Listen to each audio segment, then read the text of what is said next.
Sunday, December 27th. The last time I made the video, I'd managed to get the body onto the rotisserie, and since then I've been working hard at tidying that up. I'm going to walk around and show you the outcome of all of that. So right now the body is ready for media blasting. I have to degrease it, which means taking it outside. We've got snow outside at the moment. I've got to take it outside and power wash it, and try and get some degreaser on it, and then bring it back into the workshop. We'll see how that goes, but right now she's ready. It took quite some work, pretty intensive, no shortcut, chisel and some persistence to actually get the Z-bar underseal off. Anyway, that came off eventually quite nicely, so I'll show you that. In addition to showing you that, I'm actually going to start on the hood today to strip that down. I have the same problem. The underneath of that hood is Z-barded, and although it protects the car, it looks absolutely awful when the hood is lifted, which is such a crying shame, because the hood of an E-Type, whether it's open or closed, to me is just really a piece of art. So it's going to take quite some time to strip that, but I'm determined that we'll take that back to an original condition where it's painted under the hood, and just really get the full joy out of it. That is truly going to be a difficult process, but very worthwhile. So last 4 days have been just really very boring, tedious, scraping underseal off, nothing exciting, but the outcome is pretty cool. So I'm going to show you that now. So this is the stage where reality hits in. This car's 50 years old. So there are always going to be problems, and actually the number of issues that I see here are relatively small, but still quite crucial. You can see I've taken the floor pans out. Whoever had this car previously had a problem with the floor rotting out. That's not unusual in itself. They had put new floor pan inserts but hadn't removed the old one. So literally what was in that hole there is basically this is the new bit that was on the inside of the car, and this was the original, and they on the outside of the car, on the underneath, and they'd done that on both sides, both the driver's side and passenger side.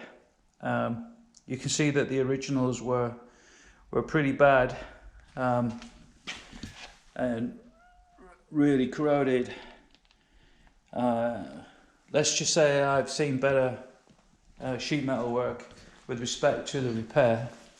I have to be careful here, I'm not an expert in that area at all, but was a little rough. So you can buy all of these body panels, and we'll see how we get on with that. So both driver side and passenger side had the same issue. There's a pretty significant bump occurred here, just here, which is why I had that problem with taking out the torsion bar, connecting the two sides of the tunnel together when we were trying to take the engine out. I'm not sure where the bump has occurred, whether it's like here and pushed it back, or it's just underneath, but there's a local swaging here. Obviously this is curled back. I got to be careful there for front wheel alignment. It's a pretty significant bump because it's rippled all the way back down here. But it seems to be local, so I think it's come from underneath rather than from the front. This front space frame is original. I don't see any damage in there or any crinkling or anything to suggest that that's had an impact. There's a local repair going to be needed here. This top sill. This is all pretty well, manky, would be the word. These front end plates don't look too bad, but I think I'm going to be replacing those as well. This is the battery side.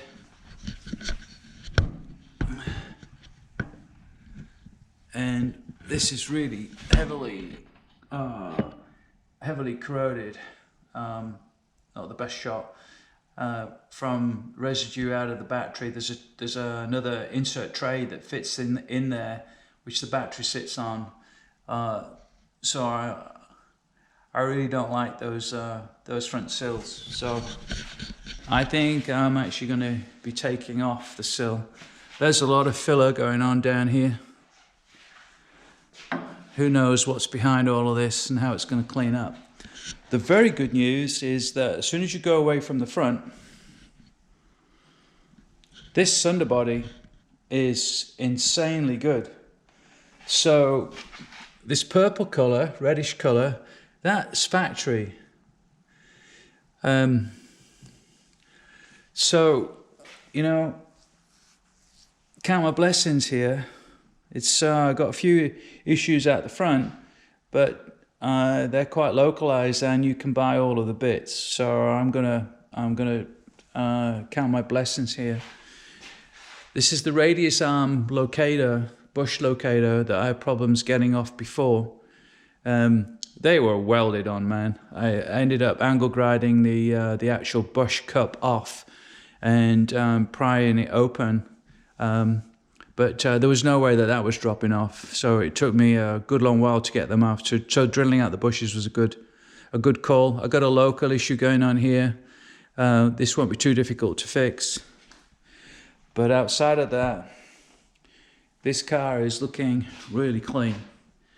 So this was thick. A couple of millimeters, 2-3 millimeters of Z-bar underseal. And I literally had a 1/2 inch chisel, 3/4 inch chisel, and chiseled it off. But as you can see, it's come out really, really well. So as I was getting into it, a friend of mine suggested using WD-40 as a solvent, and I was surprised that worked extremely well. But this is very, very clean. It's almost a sin to go and get it media blasted, but we're going to take this back to metal and go from there. Okay, good.